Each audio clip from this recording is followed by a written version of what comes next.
변호사님, 저 야당 보고 왔습니다. 네. 개봉하고 난 다음에 핫하다고 하던데, 뭐, 변호사님께서 검사 시절에도 이런 그 범죄 영화나 이런 마약에 관한 영화를 많이 보셨나요? 아닙니다. 저는 오히려 검사 시절에는 이런 범죄 영화나 드라마는 거의 보지 않았습니다. 보통 저희가 기록을 보는 것 자체가 전부 다 범죄물인데 이걸 굳이 제가 영화나 드라마까지 봐서 머릿속에 많은 범죄물이 있는 거는 저희 정서상 좋지 않아서 잘 보지 않았습니다. 네. 시그널도 안 보셨나요? 아닙니다. 제가 유일하게 본 드라마가 시그널이었습니다. 그때 너무 재밌게 봐서 그 덕분에 이번에 드라마 자문을 받아서 일하게 되었습니다. 범죄 드라마인가요? 네, 맞습니다. 기대해 주세요. 네. 그 야당이라는 영화가 실제 마약 수사에 관련해서 뭐 많이 비슷한가요? 영화 자체는 너무 재밌습니다. 이 흐름의 속도와 연기를 보면 왜 지금 인기가 있는지 충분히 이해할 만합니다. 협찬 받으신 거 아닌가요?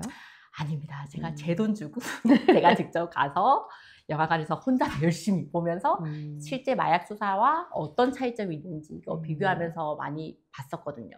실제 마약 거래하는 장면이 현실에서 이루어지는 경우와 너무 비슷하게 되어 있는 경우가 많았습니다.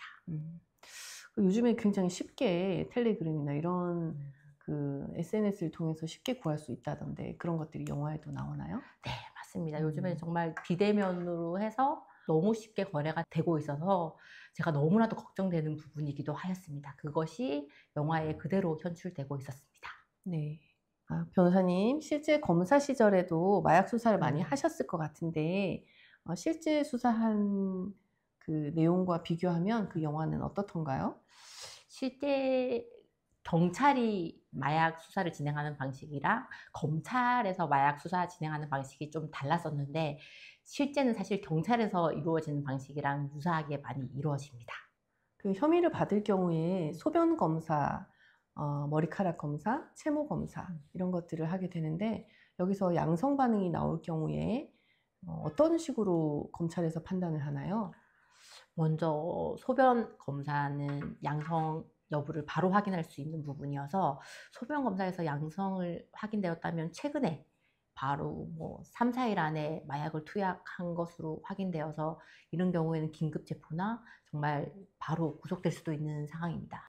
하지만 모든 마약 사건이 다 구속되는 것이 아니라 전과나 또 상선에 대해서 어느 정도 수사 협조하는지에 따라서 달라질 수 있는 부분이어서 이 부분까지 생각을 하셔야 될 것 같습니다. 금방 상선이라고 하신 부분은 그 윗선에서 그 마약을 판 사람을 말하는 거죠?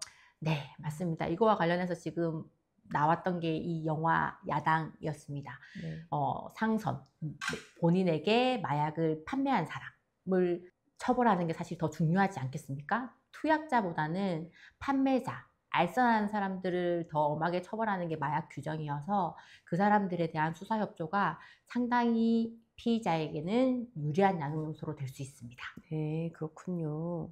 그렇다면 마약의 경우에 실제 위와 같은 수사 협조가 유리한 양형 요소인 것 같은데 어느 정도로 유리한 요소인가요? 그 정도는 정확하게 확인할 수는 없지만 양형위원회에서 규정한 양형 기준에 명백하게 감경 요소로는 규정되어 있습니다. 그래서 그 상선을 제보하고 수사 협조를 했는지 여부에 따라서 충분히 마약에서는 유리한 양형으로 고려될 수 있습니다. 네. 마약으로 긴급 체포가 됐을 때 곧바로 조사를 받게 되는데 그때 어떤 내용으로 조사를 받으면 좋을까요? 처음에 수사기관에서 이렇게 조사를 받는 내용을 초동 진술이라고 얘기합니다. 초동 진술은 마약뿐만 아니라 어떤 사건에서도 정말 중요하게 판단되는 부분입니다. 처음에 어떻게 진술했는지에 따라서 나중에 어떻게 진술했는지 일관성을 따지는 게 사실 수사기관에서 제일 중요하게 판단하는 부분입니다. 그래서 처음에 체포돼서 진술하였을 경우에 본인이 범행을 인정하는 경우라고 한다면 정말 사실대로 잘 진술을 하셔야 되고 본인이 부인하는 경우라고 한다면 이걸 신중하게 잘 생각하셔서 진술하고 난 다음에 곧바로 뭐 변호인 도움을 받는 것도 좋은 방법인 것 같습니다. 네. 그 마약 사건 같은 경우에는 그 소변에서는 음성 반응이 나왔고 머리카락이나 채모 검사에서는 양성 반응이 나올 경우에는 언제 그 피로폰을 투약했는지 그것에 대해서 이제 특정할 수 있는 그런 방법들이 있지 않나요? 네, 맞습니다.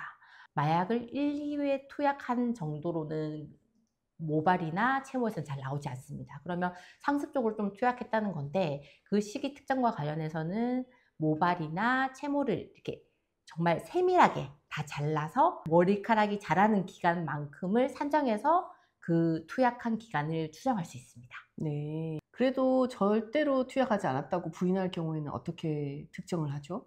저희 공소사실에서는 범죄 사실이 정말 일시가 정확하게 특정이 되어야 되는데 마약 사건의 경우에는 이러한 특수성 때문에 정확하게 몇 월 며칠 몇 시에 투약했다라고 기재되지 않다고 하더라도 어느 정도 허용이 되는 부분이 있습니다.